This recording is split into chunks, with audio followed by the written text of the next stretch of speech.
사실 성경보다 더 좋은 설교는 없습니다. 성경을 쭉 읽다 보면 하나님이 하시는 말씀과 하나님이 우리에게 전달하려고 하는 그 마음이 그대로 느껴지죠, 사실은. 그래서 사실은 쭉 성경을 읽고 성경을 대화하면서 하나님을 만나면 참 좋습니다. 그런데 초신자 성경 공부를 시작하면 제일 먼저 배우는 게 있어요. 뭐냐면 이런 모든 초신자 성경 중에서 가장 첫 번째 다루는 게 하나님의 속성이에요. 하나님은 어떤 분이신가? 사랑의 하나님이신가? 지혜의 하나님이신가? 승리의 하나님이신가? 뭐 하나님은 무엇인가? 사랑은 하나님이다. 하나님은 사랑이다. 뭐 이런 얘기 많이 들었잖아요. 초신자 성경 때 항상 우리는 그런 것들을 배웁니다. 그런데 왜 그것부터 가르치냐면 하나님은 아는데 하나님의 이해가 첫 번째예요. 그러니까 하나님이 어떤 분이신지를 내가 명확하게 이해하는 것, 그리고 삶을 통해서 이해해 나가는 것, 이것이 바로 신앙의 첫걸음입니다. 무턱대고 믿는다가 개념이 아니라 그렇게 하나씩 하나씩 짚어져 나갈 때, 하나님에 대한 이해가 동반이 될 때 그게 우리의 신앙이 시작이 되는 거죠. 사울은 하나님에 대한 이해가 상당히 부족했던 사람이에요. 그러니까 하나님이 누구시며 어떤 분이시며 하나님을 어떻게 섬겨야 되는지에 대한 이해가 부족했기 때문에 그는 하나님을 믿는 사람이라고 말하기 되게 어려워진 거예요. 하나님, 사울이 천국에 갔는지 지옥에 갔는지 우리는 모릅니다. 그를 판단할 수가 없고, 그가 뭐 지옥에 갔다라고 하시는 분도 계시고, 신학자들 중에 또 뭐 기름 부음 받았으니 기름 부음 받은 자들은 다 천국에 갔을 거다, 뭐 이런 말도 있고 여러 말이 있습니다만은 진짜 중요한 것은 그가 하나님의 이해가 부족했다는 거예요. 뭘 이해해줘? 그러다 보니까 성경에는 3번에 걸쳐서 사울이 하나님 앞에 왕권을 박탈당하는 모습을 보여줍니다. 첫 번째가 사무엘상 13장 5절부터 15절 모습인데, 블레셋과의 전투에서 자신이 제사를 드린 장면이에요. 다윗은 제사장만 먹는 진설병만 먹었어도, 진설병 되게 중요한 거잖아요. 제사장만 먹어야 되잖아요. 그런 진설병을 먹었어도 예수님께 뭐라고 들었어요? 죽을 죄라 그랬어요? 아니죠. 절대 아니란 말이에요. 마가복음에 보면 이런 말이 나와요. 예수께서 이르시되 다윗이 자기와 및 함께한 자들이 먹을 것이 없어 시장할 때에 한 일을 읽지 못하였느냐? 그가 아비아달 대제사장 때에 하나님의 전에 들어가서 제사장 외에는 먹어서는 안 되는 질선병을 먹고 함께한 자들에게도 주지 아니하였느냐? 예수님께서는 율법이라는 안식법보다 분명히 그 위에 상위법이 있는 것을 이야기해요. 율법은 맞습니다. 율법에 이렇게 이건 먹어라 저거 먹어라 이렇게 얘기를 합니다. 그러나 그 위에 상위법이 있어요. 다시 말하면 율법을 하나도 안 지켜도 그 위에 있는 상위법이 있기 때문에 율법보다 중요한 것이 있다는 것을 알게 됩니다.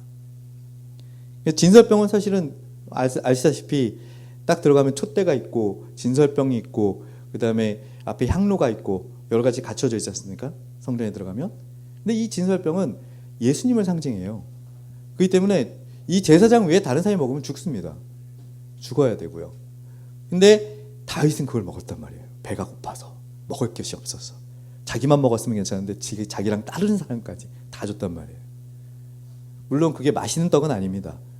그런데 하나님이 그걸 허락하셨어요. 하나님에 대한 이해죠, 그게. 그것이 어떤 율법의 긍휼이라는 부분을 갖고 있긴 합니다만, 이런 율법의 궁극적인 사항들, 즉 정말 성경이 원하는 것이 무엇이냐는 것을 깨닫는 것. 근데 사울은 성경이 원하는 것, 즉 하나님이 원하는 것이 무엇인지 모르는 사람이었다는 거예요. 제사가 중요하지 않다는 게 아닙니다. 제사 굉장히 중요하죠. 제사를 잘못 드리는 것만 갖고도 우리는 굉장히 많은 사람이 죽은 걸 압니다.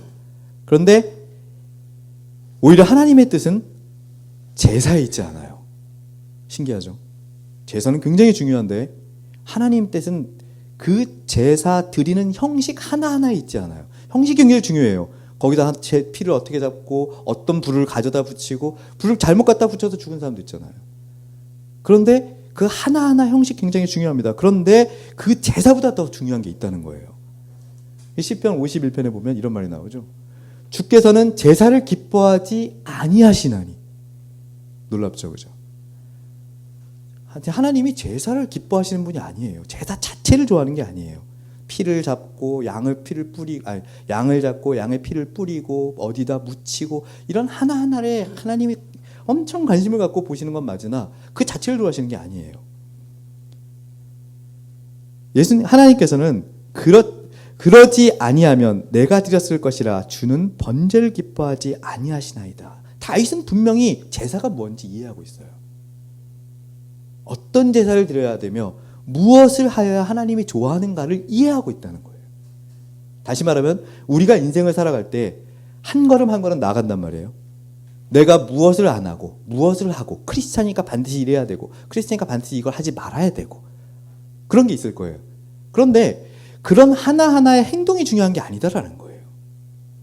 하나님을 이해하고 있으면 그 행동이 문제가 아니라 시편 27절처럼 하나님께서 구하시는 제사는 상한 심령이라요. 내가 어떤 형식에 따른 제사를 드리는 것이 아니라 내 마음이 어떠하냐는 거예요. 통회하고 자복하고 아파야 돼요. 하나님 앞에. 상한 심령이라. 하나님이 그 상하고 통회하는 마음을 주께서 멸시하지 아니하시리라.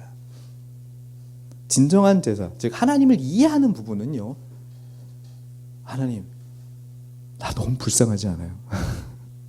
물론 우리 다 불쌍해요. 그런데 하나님, 나 정말 이 죄를 어떻게 할 수가 없어요. 정말 이 죄를 어떻게 처리가 안 돼요. 이런 마음인 거죠. 어떻게 할 수가 없다는 거예요. 또한 우리의 행위가 이 제사와 같습니다. 제사보다 중요한 것, 오히려 더 제사보다 낫다고 생각하는 것들이 많죠. 잠언 21장 33절에 보면 공의와 정의를 행하는 것은 제사를 드리는 것보다 여호와께서 기쁘게 여기시니라. 그러니까 형식적인 것, 형식은 굉장히 중요합니다. 형식은 마음을 담는 틀이에요. 그래서 형식을 없애면 안 돼요. 형식도 굉장히 중요하게 여겨야 됩니다. 근데 그 형식이 어디서 왔냐는 거예요. 왜 왔냐는 거야. 우리는 항상 그 생각을 해야 돼요.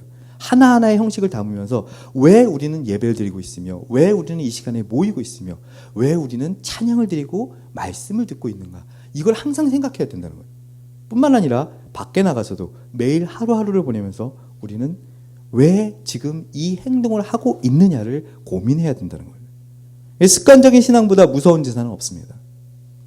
여러분들이 습관적인 신앙을 드린다면 그건 정말 하나님이 받으시기 싫어하는 제사를 드리고 있는 거예요. 습관적으로 기도하고 습관적으로 밥 먹을 때 왜 식사하기 전에 습관적으로 기도하잖아요. 근데 습관적으로 기도하는 거 빼먹으면 잘못 기도했네 이러고는 다시 숟가락 내놓고 기도하고 물론 그럴 수 있어요.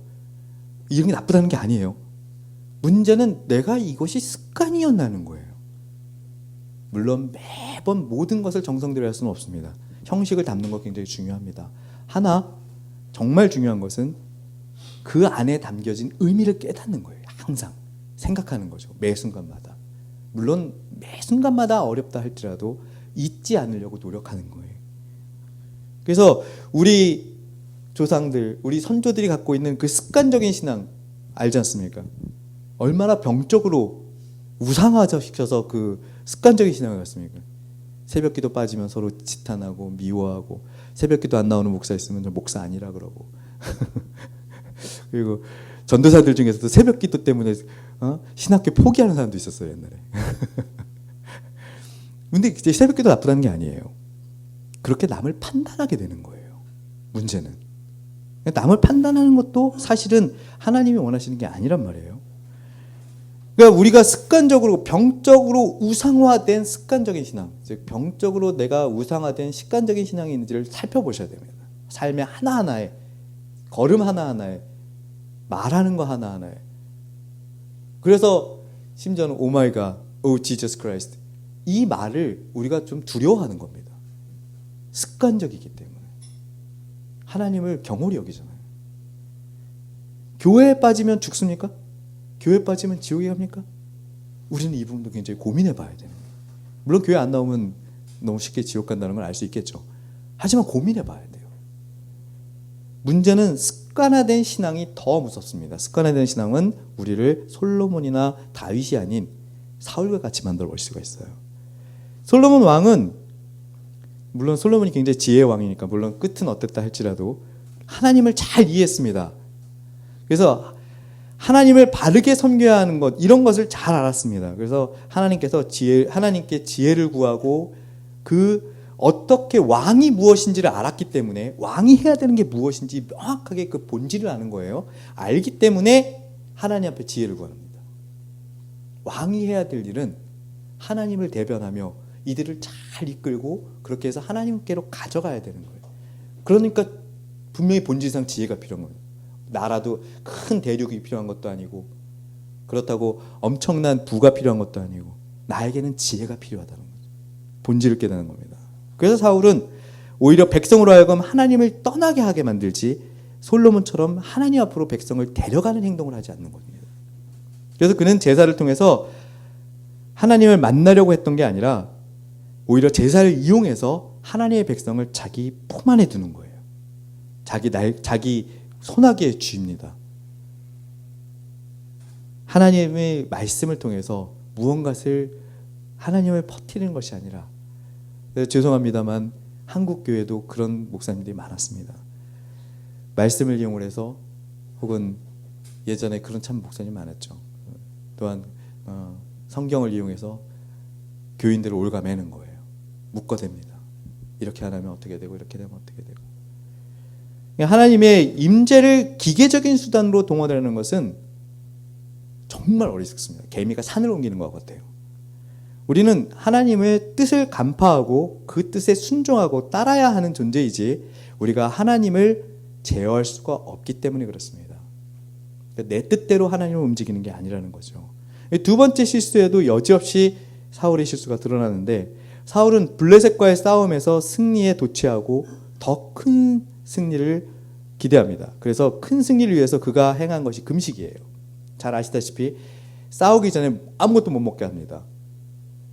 마치 이렇게 하면 하나님이 알아주고 이렇게 하면 내가 승리의 어떤 그 도구로 사용한 것 같은 그런 착각을 합니다. 그래서 신앙적 각성이나 하나님과의 인격적인 만남으로 하나님의 군대가 되는 것이 아니라 그분 말씀을 잘 듣게 함으로 인해서 내 손아귀에 움켜쥐고 그래서 자신의 목적을 달성하는 데 하나님을 사용하기 시작합니다.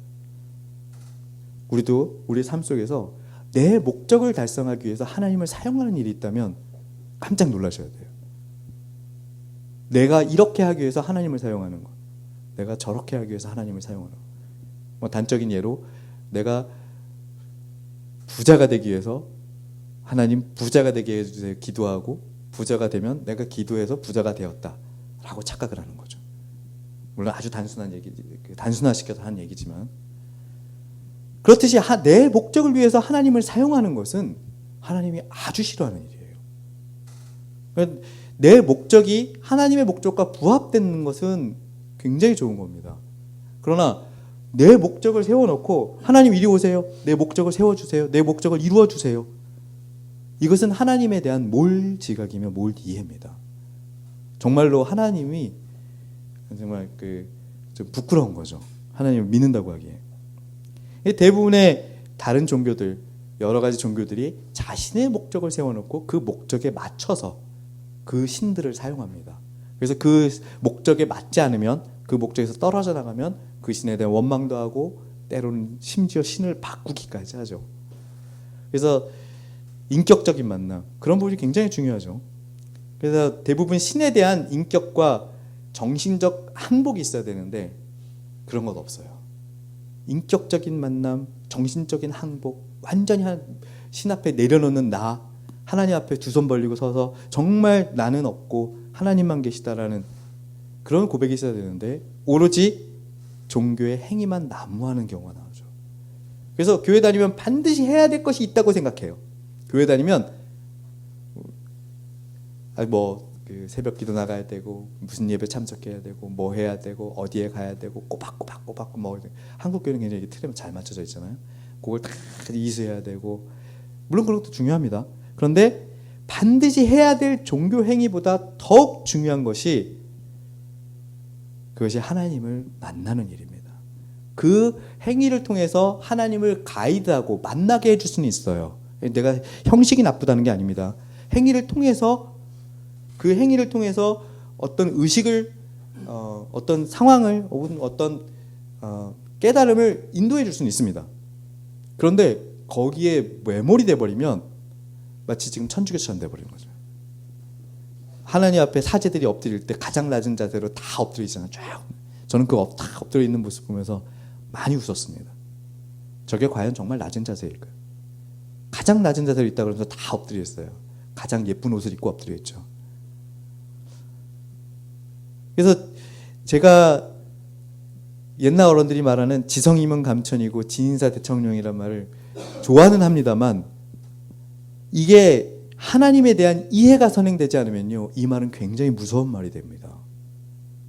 내가 최선을 다하면 하나님을 바꿀 수 있는 거예요. 굉장히 무섭죠. 나의 행위가 어찌 하나님의 뜻을 움직이는 도구가 되느냐, 이걸 생각할 때 내가 잘못했구나. 그리고 하나님을 만나는 것이 목적이어야지 내 정성을 다 보이는 것이 신앙의 목적이다. 그러면요, 다 내려놓으세요. 내 정성, 지금까지 열심히 했던 내 정성을 받아주세요. 하나님, 나 이렇게까지 열심히 살았잖아요. 나 이렇게까지 열심히 하나님을 섬겼잖아요. 하나님 그거 바란 적이 없어요. 그런 제사는 원치 않으세요. 하나님은 나를 만나기를 원하신다, 이거예요. 내가 최선을 다해서 신앙적인 행위를 하고 최선을 다해서 기도하고 최선을 다해서 모든 것을 다 했는데 하나님 내게 응답 안 하면 어떡해요? 그럼 지금까지 내 신앙이 다 틀렸다는 거잖아요. 그게 아니에요. 하나님을 만나는 게 우선입니다. 그래서 나의 필요를 채우고 형통하기 위한 것이 아니라, 그 부분이 필요 없다는 게 아니에요. 그 정도의 수준에서 그쳐야 되는 것이 아니라 훨씬 높은 수준이 되어야 된다는 거예요. 나의 필요와 나의 어려움을 채우고 나를 형통하게 해주세요, 하나님. 이거는 이제 어린아이 수준으로 버리세요. 장성한 수준으로 올라서야 됩니다. 어른의 수준으로 올라서야 돼요. 장성한 분량에 이르면 더 딱딱한 걸 먹을 수 있으며 더 힘든 걸 먹을 수 있어요. 그리고 더 건강한 걸 먹을 수 있어요. 그래서 하나님이 하나님의 차원에서 우리가 하나님의 인격적 만남을 이루는 것, 즉 하나님의 눈높이까지 올라가 보겠다, 뭐 그런 개념이 아니고요. 하나님이 정말 어린아이 차원이 아니라 좀 높은 차원에서 하나님을 만나보겠다는 것. 사상에 잘 먹고 잘 사는 차원의 수준이 아니라 하나님이 나와 만나서 뭘 하고 싶은가, 나와 대화를 해서 어떤 걸 얻고 싶으신가, 또 나를 사랑하시는 이유가 무엇인가 매일 고민하는 거죠. 하나님의 인격적인 그 만남을 통하면요, 나라는 존재가 그 존재성, 나라는 어떤 그 existence, 내가 있다는 그 존재성이 이제 더 확실하게 왜 태어났는지를 깨닫게 돼요. 하나님과 지속적인 교제를 하시기 바랍니다. 그리고 블레셋과의 전투에서 사울은 주술적인 신앙, 그 다음에 블레셋과의 전투에서 율법적인 몰이에, 그 다음에 순종의 결함, 이런 것들 때문에 이제 사울은 하나님을 완전히 버리게 됩니다. 오늘 아말렉과의 승리에서 그는 신앙의 결정적인 결함을 드러내게 돼요.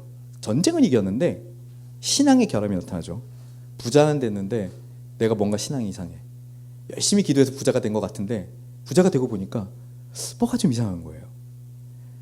그래서 하나님보다 세상을 더 무서워하기 시작합니다. 아말렉의 전쟁에서 이겼으면 하나님을 더 드러내야 되는데 하나님의 백성이 더 무서워져요. 무슨 말이냐면 제사 드리는데 제발 날 좀 데리고 가라. 하나님 앞에 내가 인정받은 사람이라는 걸 사무엘에게 보여달라. 똑같은 겁니다. 우리가 부자가 됐을 때, 부자가 되고 나니까, 부자 됐으면 좋겠어요. 근데 부자가 되고 나니까 돈 나가는 게 무서운 거예요. 하나님이 이 돈을 주셨으면 이 돈이 그냥 내 돈이라고 생각하는 착각에 빠집니다. 그러니까 무슨 상황이 벌어지냐면 열심히 기도하고 형통한 사람이 됐고 형통한 사람이 된 것처럼 보이는데 하나님에 대한 이해가 빠져버리니까 하나님보다 돈 나가는 게 더 무서운 거예요.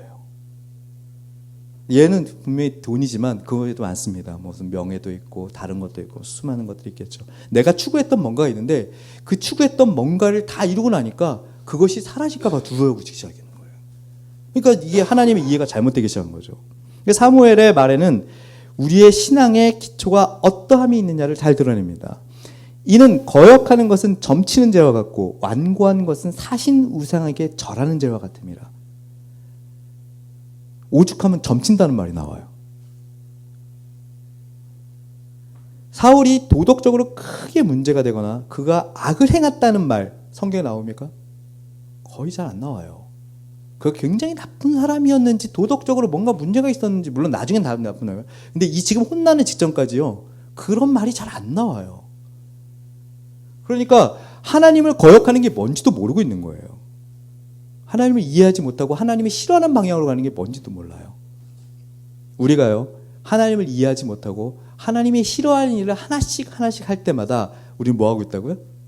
점치고 있는 거예요. 아, 저 어리석게 크리스찬이면서 점집에 다니네 라고 손가락질 할 필요가 없어요. 내가 그러고 있는 거예요, 지금. 하나님을 싫어하는 일, 하나님을 이해하지 못하는 일, 하나님을 이해하려고 노력하지 않은 모든 행동들이 어쩌면 내가 지금 점치는 사람과 똑같다는 거예요. 그리고 내가 바꾸려고 하지 않는 것, 내가 지금까지 이렇게 약간 우상화된 신앙을 갖고 있는 것, 이걸 바꾸지 않는 게 우상 섬기는 거랑 똑같다는 거죠. 왕이 여호와의 말씀을 버렸으므로 여호와께서도 왕을 버렸습니다 라고 얘기하죠. 그런 행동들은 우리가 하나님을 버린 행동과 같아요. 그러면 어떻게 하신다고요? 하나님도 우리를 버린다는, 이건 교훈적 의지예요. 어떤 작정적 의지가 아니라 그런 마음이라는 거예요. 버리고 싶어하는 마음이에요. 사울이 도덕적으로 문제가 되지 않았다는 것, 우리는 여기서 약간 위로를 받습니다. 나도 도덕적으로 문제는 없는 건데 이러면서. 근데 사울이 사무엘에게 이르되 내가 범죄하였다, 딱 드러나요. 뭐가 범죄했는지 모르는 거죠. 내가 여호와의 명령과 당신의 말씀을 어긴 것은 내가 백성을 두려워하여 그들의 말을 청종하였습니다. 말은 정말 잘해요. 근데 아직도 이 말 속에 하나님의 이해가 없습니다. 하나님이 무엇을 좋아하는지 몰라요. 완전한 순종이 무엇인지도 모르고 하나님을 완전히 받아들이는 게 무엇인지도 모릅니다. 말은 정말 잘합니다. 범죄했는데 하나님의 명령과 당신의 말씀을 어긴 것, 그리고 백성을 두려워하여 그들의 말을 청종하였다는 것. 그럼 그 바뀌어야 되잖아요. 그 다음에 안 바뀌죠. 그리고도 똑같이 백성 앞에 자기를 세워달라고 얘기합니다. 하나님은 대충 믿는 게 없어요. 완전히 믿거나 안 믿거나 뿐입니다. 내가 하나님을 믿고 있으면 완전히 믿으셔야 돼요. 우리가 하나님의 말씀을 무조건 순종하는 이유는요, 그분의 말과 뜻에, 그분의 성경에 쓰여진 그분의 말씀들이 권위가 있는데요, 즉 하나님의 가치는 다른 것과 절대적으로 비교 불가하기 때문에 우리는 그분의 말씀에 권위가 있다고 말을 합니다. 근데 그분이 지구를 깨뜨릴 능력이 있거나 어떤 정말 다 불태울 능력이 있거나 그런 게 무서워서 권위가 있다는 게 아니라 그분이 우리를 낳았기 때문에, 이 땅에 낳아주시고 내 영혼을 낳으셨기 때문에 이 모든 말씀에 권위를 갖는 겁니다. 마치 어린아이가 아빠가 말을 하면 이건 놔라 그러면 놓고, 이걸 들어라 그러면 들고, 저쪽으로 가자 그러면 같이 가고, 의심의 여지 없이 아이가 따라하는 것처럼 아빠 말에 권위를 갖는 거죠. 우리가 부모님을 따라하고 그렇던 것처럼 우리가 하나님을 따라하는 것이 그분의 권위를 인정해 주는 거예요. 그래서 우리는 요즘 뭐 대통령의 말이나 그 어떤 누가 말을 해도 말에 권위가 없는 시대에 살고 있잖아요, 그죠? 참 권위 있는 어떤 그런 게 참 보기 어려워요. 근데 가정에서 아버지의 권위는 하나님의 권위를 대언합니다.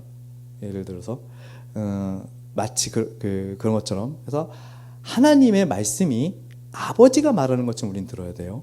그런데 이 시대에 따라가면서 이 명령이 달라져요. 아버지가 농사를 짓자 그러면 농사 시대는 농사를 지어야겠죠. 지금은 전쟁 시대다 그러면 검을 배워야겠죠. 우리는 의심하지 말아야 돼요. 그게 그런 시대니까. 현대 시대에서는 공부일 뿐이에요. 공부하자 그러면 공부해야겠죠. 그리고 더 나가서 돈을 벌자 그러면 돈을 벌어야 됩니다. 돈을 알아야 되고. 그래서 하나님의 권위를 따라하는 것은 이 땅을 순종하면서 잘 따라가는 건 맞아요. 그런데 이러한 권위를 인정하고 따라가는 모든 것이 뭐 어떤 국가가 개인을 위해서 전쟁도 하고 도둑도 잡고 재판으로 공의를 세우고 대통령의 권위도 국가의 권위도 뭐 이런 것도 다 세워가는 건 맞습니다. 그런데 이렇게 공의를 바로 세우는 것, 즉 하나님의 권위에 순종해서 세상을 열심히 살아가는 것, 이건 하나님을 높여드리는 겁니다. 맞습니다. 그런데 이 모든 것이 하나님을 이해해야 첫 번째라는 거예요. 아무리 열심히 살아봐야 하나님을 모르면 이건 다 헛것입니다. 나는 가짜 삶을 살아온 거예요. 하나님의 율법 말씀을 가만히 들여다보시기 바랍니다. 율법 말씀들 보면요, 내 부모를 공경하라, 도둑질하지 말라, 간음하지 말라. 가만히 율법들을 들여다보면요, 굉장히 사랑스럽습니다. 나를 잘 보호하는 거예요. 얼마나 사랑스러운지 몰라요. 어린아이한테 이거 뺏지 마라, 저거 하지 마라 가르치듯이 굉장히 사랑스럽게 가르쳐줘요. 이런 율법들을 가르쳐주는 요체, 그 신앙의 핵심은 뭐냐면 하나님이 우리를 불쌍히 여기고 있다는 거예요. 마치 어린아이 보듯이. 그러니까 우리는 지금 하나님을 만나야 돼요. 뭐라고 만났냐? 하나님이 내 아버지처럼 나와 인격적으로 대화하고 싶다는, 뭐 아버지에 대한 나쁜 기억이 있다 그러면 제가 죄송합니다만은 아버지처럼 대화하고 싶다는 거, 대화를 기다리고 있다는 거예요. 인격적인 만남을 기다리고 있다는 거예요. 그리고요, 우리 신앙이 하나님이 누구시며 그분의 권위가 어떠한 것을 놓치면은 왜 하나님이 필요한가를 생각하게 돼요. 그래서 오늘 사울왕이 나와 무엇이 다른가 하고 한번 고민해 보세요. 사울왕의 실수는요, 우리 모두가 하는 실수입니다. 헌금이나 예배가 어떠한 주술적 행위도 아니죠. 헌금 많이 내면 부자가 되는 것도 아니고, 예배 잘 나오면 구원받는 것도 아니고, 헌금은 지금 신앙생활에 대한 어떤 여정이며 상징의 표현일 뿐이고요. 이를 통해서 하나님 나라가 더 확장되기를 바라는 표현일 뿐이고요. 이 예배는 나 같은 죄인도 하나님 나라에 들이시는 하나님의 뜻을 알기 때문에 그 은혜에 감사하면서 하나님에 나오는 하나하나의 행위들입니다.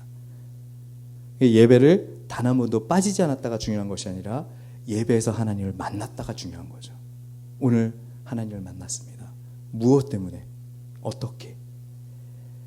그것이 자랑이 되는 사람은요, 내가 오늘 하나님, 어떤 내 예배가 빠지지 않고 뭐 이런 것들이 자랑이 되는 사람은, 그 사람은 중환자실에 있는 사람들이에요. 왜 그러냐면 이런 것이 생활화되고, 숨 쉬는 게 힘든 사람이 있습니까? 숨 쉬는 거, 나 오늘 숨 쉬었어라고 자랑하는 사람 있어요? 없잖아요. 그죠? 나 오늘 숨을 잘 쉬었어, 편하게 잘 쉬었어라고 자랑하는 사람은 없어요. 마치 그것처럼 나의 예배 생활이나 신앙생활은 자랑이 될 수가 없어요. 그것처럼 편안하게 모든 것들이 이루어져야 돼요. 억지로 힘들게 이루어졌다면 여러분들은 중환자예요. 신앙의 중환자들. 편안하게. 아무런 자랑이 되지 않고, 아무런 대가가 되지 않고, 누군가한테 내세울 것이 아니라 너무나 편안하게 하나님을 만난 나의 행위들이 돼야 됩니다. 사무엘이 수없이 가르쳐줘도 그는 지금의 상황을 전혀 깨닫지 못하죠. 그래서 이렇게 말합니다.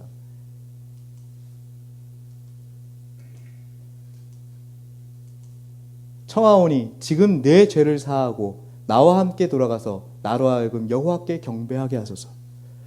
얼마나 미련해요. 다 얘기해놓고도, 자기가 잘못됐다고 다 말해놓고도 결국에 마지막엔 되돌아와요. 하나님을 전혀 이해하지 못합니다. 내 신앙이, 나의 신앙이 이렇게 되지 않도록 기도하셔야 돼요. 우리 모두 이 사람을 피합시다. 이런 사람이 되지 맙시다. 그러니까 사무엘이 사울에게 이르되 나는 왕과 함께 돌아가지 아니하리니 이는 왕이 여호와의 말씀을 버렸으므로 여호와께서 왕을 버려 이스라엘 왕이 되지 못하게 하였음이니이다. 이제 더 이상 당신 같은 사람이 왕이 돼서는 안 된다는 거예요. 그런 사람이 하나님을 이끄는, 하나님께로 끌어가는 사람, 이스라엘 백성을 하나님께 끌어가는 사람, 다시 말하면 나에게로 비교하면 이러한 신앙은 결코 나를 하나님 앞으로 가져가지 못해요. 사울이 이르되 내가 범죄할지라도 이제 청하옵나니 내 백성의 장로들 앞과 이스라엘 앞에서 나를 높이사 나와 함께 돌아가서 내가 당신하는 여호와께 경배하게 하소서. 정신 정말 못 차리죠. 아무런 생각이 없다니까요. 그래 이에 사무엘이 돌이켜 사울을 따라가며 사울이 여호와께 경배하니라. 이것은요, 하나님이 이스라엘 백성을 사랑한 거지 사울을 사랑한 게 아니에요. 사울은 이 잠시라는 것이 얼마나 자신의 인생을 비참하게 만들었는지를 알지 못합니다. 하나님의 권위와 그의 말씀을 잃어버린 자는 결코 하나님께로 회복되지 못한다는 거죠. 사무엘이 죽는 날까지 슬퍼하는 이유가 됩니다. 그래서 하나님이 진짜 후회했다는 것이 아니라 우리가 하나님의 마음을 이해할 수 있도록 표현한 거예요. 하나님이 후회하셨다는 것은 나도 이렇게 하지 말자는 말을 하고 싶어서 하나님이 하시는 거예요. 이건 교훈적 의지라는 거죠. 그래서 이렇게 교훈적 의지로 하나님이 얼마나 슬퍼하실지 생각해 보자는 거예요. 나도 하나님이 나를 자신의 아들로 부르신 걸 후회하실까? 하나님이 나를 이 가정의 아빠로 부른 걸, 이 집안에 혹은 또 이곳에 나를 두신 걸 후회하실까? 이렇게 생각하라는 거죠. 고난이 있어도 결국 승리하는 것을 믿고 따르는 신앙, 이것이 바르된 신앙이며 그것이 하나님에 대한 바른 이해입니다. 우리 신앙의 선조들 중에 고난을 즐겨한 사람은 없었습니다. 그러나 그 누구도 고난을 두려워하진 않았어요. 다 고난 앞에 담대히 섰던 거죠. 또한 불신앙으로 인해서 고난 가운데 들어갈지라도 하나님의 위로와 약속이 있어서 나의 불신앙을 다시 회복합니다. 이사야서에 보면 야곱아 너를 창조하신 여호와께서 지금 말씀하시느니라 이스라엘아 너를 지으신 이가 말씀하셨느니라 너는 두려워하지 말라 내가 너를 구속하였고 내가 너를 지명하여 불렀다. 우리가 아는 유명한 구절이죠. 그런 것처럼 이 물 가운데 지날지라도 어떻게 어려움 속에 있을지라도 대저 나는 여호와 내 하나님이요 이스라엘의 거룩한 이요 내 구원자이시며 결코 버리지 않아요. 나의 불신앙만 하나님 앞에 잘 고백하시면 돼요. 그리고 나의 불신앙을 하나님 앞에 부끄러워하지 마세요. 무슨 말씀이냐면 내가 지금까지 잘못 살았던 거 혹은 또 내가 잘못한 게 있으면 하나님이 이 정도는 봐주시겠지. 내가 얼마나 한 게 있는데 하나님 요거는 좀 해주시겠지. 요거는 좀 가려주시겠지. 안 보시겠지. 이렇게 생각하지 마시고 꺼집어내요. 하나님 앞에. 하나님 앞이잖아요. 끄집어내고 하나님 앞에 내 죄를 드러내요. 하나님 앞에다가. 그러면 하나님이 아무리 작은 죄라도 같이 위로하고 같이 즐거워하십니다. 중요한 것은 우리가 어떤 상황에서도 하나님을 이렇게 귀하게 여기시는, 나를 다 받아주시는 권위 있는 하나님. 빌립보서에 보면 사도 바울이 이렇게 얘기하죠.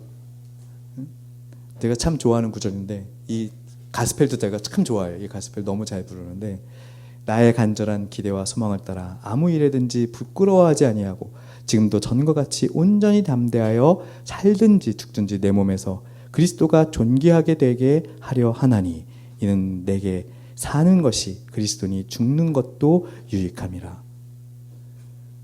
이런 마음으로 살자는 거죠. 하나님을 만나는 것에 기쁨을 둬야지 어떠한 다른 사변적인 것, 주변에 있는 것은 다 버리자는 거예요. 그리고 같은 사울이지만 어떻게 이렇게 다른 신앙을 가질까요? 사도 바울 이런 신앙으로 고백했는데 예전에 사울이죠. 이제 바울로 바뀐 다음에 근데 그 사울은 여전히 바울로 바뀌지 않고 여전히 자신의 인생에 난 잘못한 거 알았어요. 나 잘못했는데요. 요거까지만 해주세요. 이런 신앙이라는 거예요. 나 정말 잘못했어요. 다시는 안 그럴게요. 근데 요것만 좀 해주세요. 나 정말 잘못했는데 아버지 이번 경매만 붙게 해주세요. 이런 식인 거죠. 감옥에 갇힌 바울의 신앙이 대단한 것이 아닙니다. 그가 감옥에 갇힌 대단한 신앙을 가진 자가 아니라 예수님을 향한 마음이 있었기 때문에 하나님이 그를 들어 쓴 거예요. 하나님을 향한 열심이 있었기 때문에 아브라함을 들어 쓴 거. 그가 대단한 사람이 아니에요. 그의 마음을 본 것뿐이에요. 하지만 그런 마음이 모든 것을 이룬다는 것은 아닙니다. 하나님 그런 마음을 넣어주셨기 때문에 또 가능하죠. 사무엘이 이르되 여호와께서 번제와 다른 제사를 그의 목소리를 청종하는 것을 좋아하심같이 좋아하겠나이까. 그렇죠? 순종하는 게 훨씬 낫다는 거예요.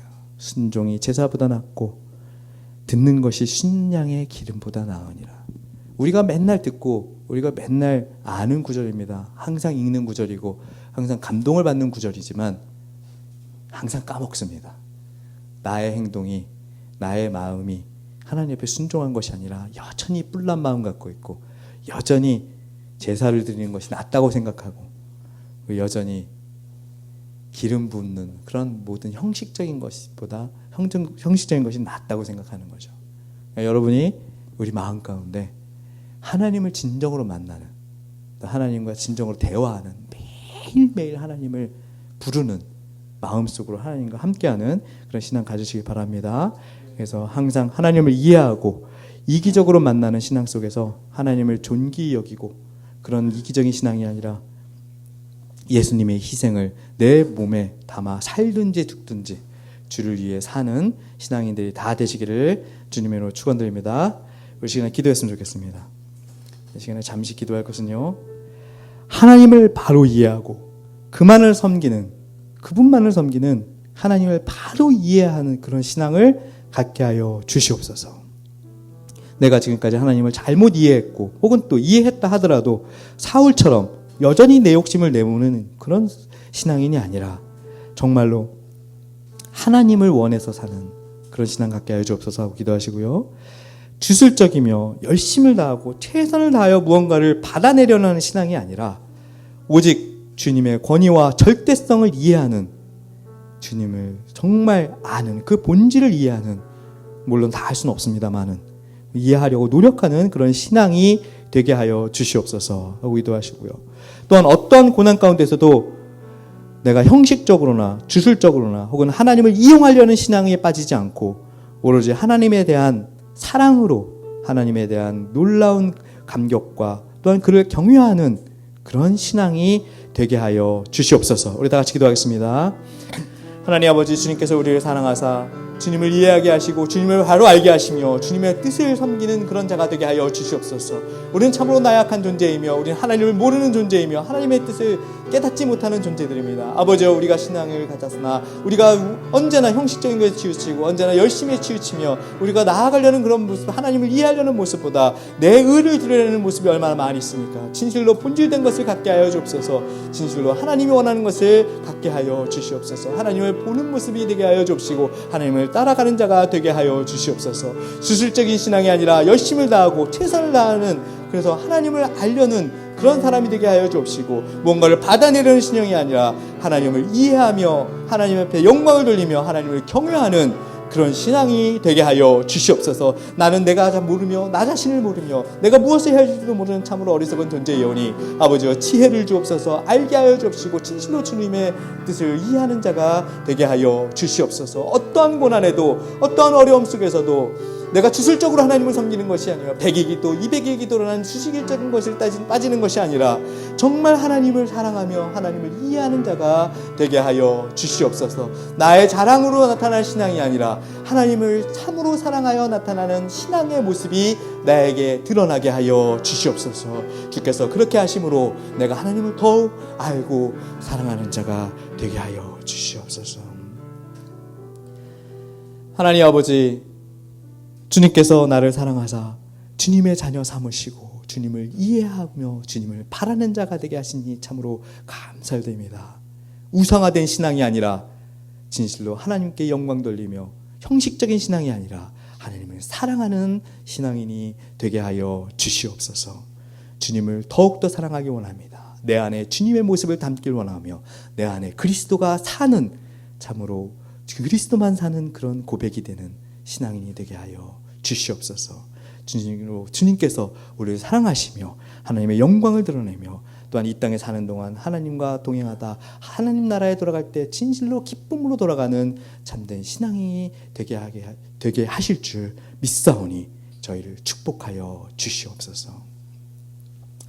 이제는 우리 주 예수 그리스도의 은혜와 성부 하나님의 지극하신 사랑과 성령님의 감화감동 교통하심이 이제 주님 앞에 온전히 자신의 것을 내려놓고 그의 권위와 그의 영광에 복종하고 주님의 말씀에 순종하며 주님 하나님에 대한 사랑을 확신하고 또 나의 하나님에 대한 사랑을 확증하는 주의 사랑하는 성도로 살아가기로 다짐하는 주의 사랑하는 성도들 머리머리 위에와 이 교회와 주의 사랑하는 모든 교회에 의해 이제로부터 영원토록 함께 있을지어다. 아멘.